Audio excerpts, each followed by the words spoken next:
Sebelum kita lanjutkan video ini, mari tekan tombol subscribe dan aktifkan loncengnya untuk mendapatkan video-video terupdate pada channel ini. Assalamualaikum warahmatullahi wabarakatuh. Kita ketemu lagi nih dengan mata kuliah manajemen proyek sistem informasi. Ya, pada tahapan sebelumnya, pada materi-materi sebelumnya kita sudah membahas mengenai manajemen risiko, manajemen waktu, bahkan tahapan-tahapan perencanaan juga sudah kita bahas. Kali ini kita akan membahas dalam sebuah proyek sistem informasi itu, maka diperlukanlah sebuah manajemen kualitas suatu proyek. Kita antarkan melalui modul ini bahwasanya berbicara mengenai manajemen kualitas ini tentu kita berbicara mutu dari proyek yang kita lakukan. Lantas mutu ini yang menjaminnya itu siapa? Kemudian yang merencanakannya siapa? Kemudian yang menikmatinya siapa? Ini bertolak kepada si pengembang proyek, dalam artian di sini adalah tim proyek, bahwasanya untuk menentukan kualitas baik atau buruknya suatu produk yang dihasilkan dalam bentuk sistem informasi, maka ini akan berbanding lurus dengan perencanaan, dengan jaminan dan pengendalian terhadap proyek itu sendiri. Makanya perlu dan dirasa sangat penting untuk menata dari awal sebelum proyek ini dimulai, termasuk dalam tahapan perencanaan, bahwasanya perlu disiapkan semua prosedur-prosedur secara teratur, disiplin, dan teradministrasi untuk menghasilkan sebuah proyek yang baik. Kadangkala kita menghasilkan proyek yang tidak sesuai dengan selera pelanggan.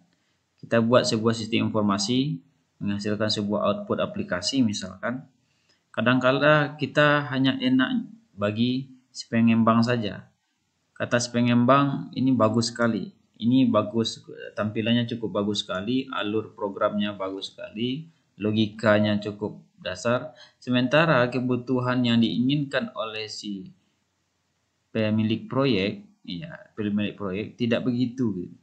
Maka terjadilah miskomunikasi sehingga penilaian si pemilik proyek ini agak negatif, agak rendah dan tidak memuaskan konsumen. Maka salah satu dari perencanaan proyek ini adalah bagaimana proyek yang dihasilkan itu memuaskan pelanggan, memuaskan klien kita. Nah, maka perlulah dalam sebuah sistem informasi dibuatlah sebuah manajemen kualitas, bagaimana kita mengelola kualitas dari sebuah proyek itu sendiri.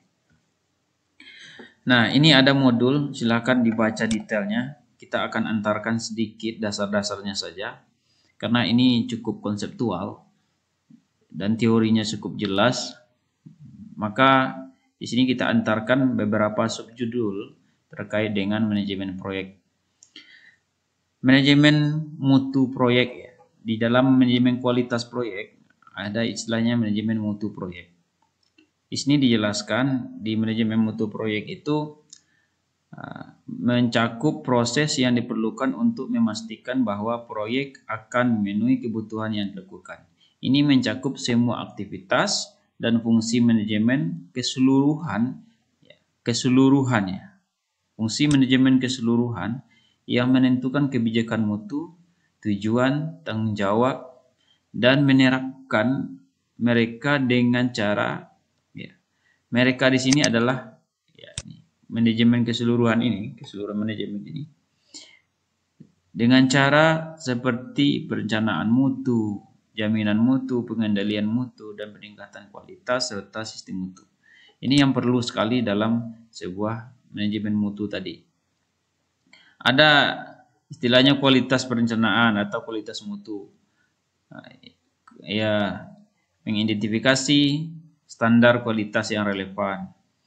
Ada penjaminan kualitas, mengevaluasi kinerja proyek secara keseluruhan serta teratur untuk memberikan keyakinan bahwa proyek akan memenuhi standar kualitas yang relevan. Standar kualitas yang relevan ini ukurannya apa? Ukurannya itu adalah ada acuan sesuai dengan kontrak dan keinginan dari si pengembang proyek dengan si pemilik proyek, dan juga standar-standar dengan proyek yang telah terlaksana sebelumnya. Ini bisa menjadi acuan. Yang ketiga, kontrol kualitas, pemantauan proyek tertentu untuk menentukan apakah mereka sesuai dengan standar mutu yang relevan dan mengidentifikasi cara untuk menghilangkan penyebab kinerja yang tidak memuaskan. Ada kontrolnya, ada yang mutu kontrol, kualitas kontrol yang nantinya ini menjadi menjadi acuan untuk menentukan kualitas sebuah proyek. Nah, ini narasinya, silakan dibaca, cukup jelas. Kemudian tim proyek juga harus menyadari bahwa manajemen mutu modern memiliki manajemen proyek melengkapi manajemen proyek. Sebagai contoh, kedua disiplin menyadari pentingnya kepuasan pelanggan, ini penting. Kemudian pencegahan, ada tanggung jawab, ada proses dan fase siklus yang berulang. Oke. Ada perencanaan kualitas. Perencanaan kualitas ini masuk ketika tahapan awal pun sudah dilakukan. Maka dia mengikuti standar mutu yang ada. Misal kita ingin membuat sebuah sistem yang bagus, yang berkualitas, maka tahapan-tahapan, langkah-langkah awal itu memang harus diidentifikasi, memang harus ditelaah secara detail terkait dengan standar kualitas yang ada. Maka ukuran dari standar kualitas sistem informasi ini adalah barangkali mungkin ada proyek-proyek pengembangan sebelumnya yang sudah terjadi dan sudah berjalan, ini menjadi ukuran kualitas. Apa saja kendala-kendala selama ini di proyek yang telah terjadi itu, maka ini menjadi bahan masukan, saran untuk proyek pengembangan berikutnya. Ini terkait dengan perencanaan kualitas. Oke. Kemudian ada masukan dan perencanaan kualitas, ada kualitas kebijakan. Ini menentukan juga arah kebijakan dari manajer proyek, itu menentukan sekali terhadap kualitas perusahaan. Jadi ada istilah ketika kita ingin menghasilkan kualitas yang bagus, akan relevan, akan berbanding lurus dengan proses peningkatan kinerja sumber daya, baik sumber daya dari segi manusianya maupun dari segi kebutuhan-kebutuhan yang terjadi, yang dibutuhkan oleh tim proyek. Bahkan ini akan berrelasi dengan reward yang kita berikan kepada si tim dari organisasi yang merupakan tim proyek tadi. Orang akan luwes, akan senang bekerja ketika banyak sekali, bahkan boleh dikatakan sering memberikan training barangkali atau memberikan reward terhadap dirinya, maka kualitas proyek pun akan bagus. Ada ruang lingkup pernyataan, ada produk deskripsi, ada standar dan aturan. Ini sangat menentukan dalam proses penentuan perencanaan kualitas proyek. Oke.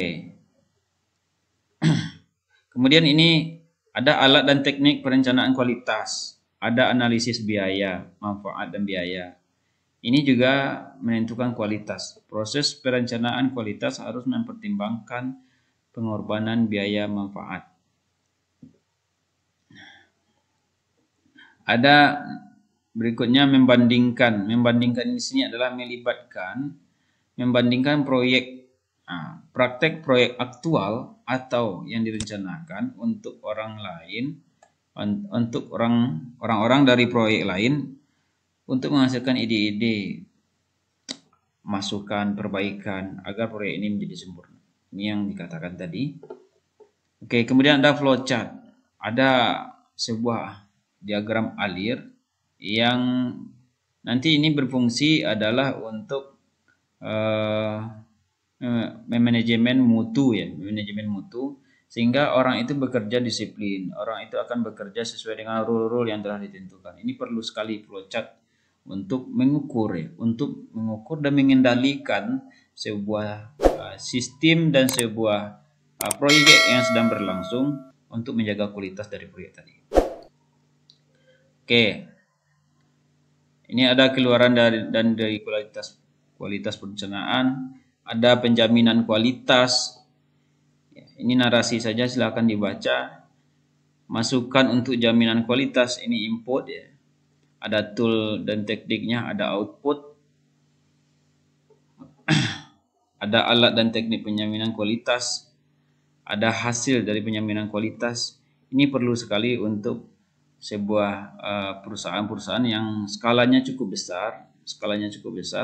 Ketika proyek itu dihadapkan kepada sebuah tim proyek yang memang tim proyeknya itu harus solid. Solid dalam artian mereka berkomitmen menjaga kualitas dari proyek yang dihasilkan.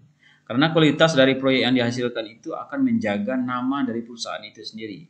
Kalau kita menghasilkan proyek yang abal-abal, yang tidak relevan dengan kebutuhan, bahkan juga tidak sesuai dengan selera pelanggan, maka ini tentu akan menjadi bahkan mencemari nama perusahaan kita.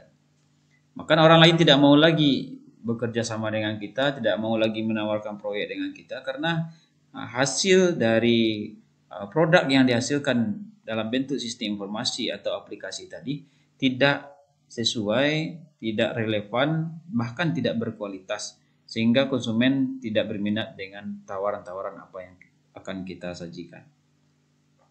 Pengendalian mutu ini perlu sekali. Ada quality control. Ini melibatkan hasil pemantauan proyek spesifik untuk menentukan apakah mereka memenuhi standar mutu yang relevan dan mengidentifikasi cara untuk menghilangkan penyebab hasil yang tidak memuaskan. Jadi dari hasil yang tidak memuaskan, misalkan ada proyek ini ada bugnya, ada cacatnya, tentu pelanggan kecewa, ya pemilik proyek tidak terima, maka kita harus melakukan yang semacam negosiasi kepada pemilik proyek agar tetap menjaga nama kita, menjaga perusahaan kita. Mungkin di sini akan merugikan satu sisi dari perusahaan kita, tetapi akan menjaga nama baik perusahaan untuk kedepannya. Maka perlu di dalam sistem informasi namanya ada tahapan maintenance. Tahapan maintenance itu adalah tahapan-tahapan pemeliharaan di sebuah sistem informasi yang dikembangkan atau yang dihasilkan dari proyek tadi untuk menjaga relevansi, untuk menjaga agar sistem ini bisa diminati, bisa dipakai, bahkan konsumen itu bisa puas. Maka ini perlu dalam tahapan sistem informasi ada tahapan namanya maintenance atau pemeliharaan. Maka di tahapan itulah kita bisa menutupi kualitas-kualitas yang dirasa agak kurang memuaskan bagi pelanggan kita. Oke, ini mengenai teknik dari manajemen kualitas proyek.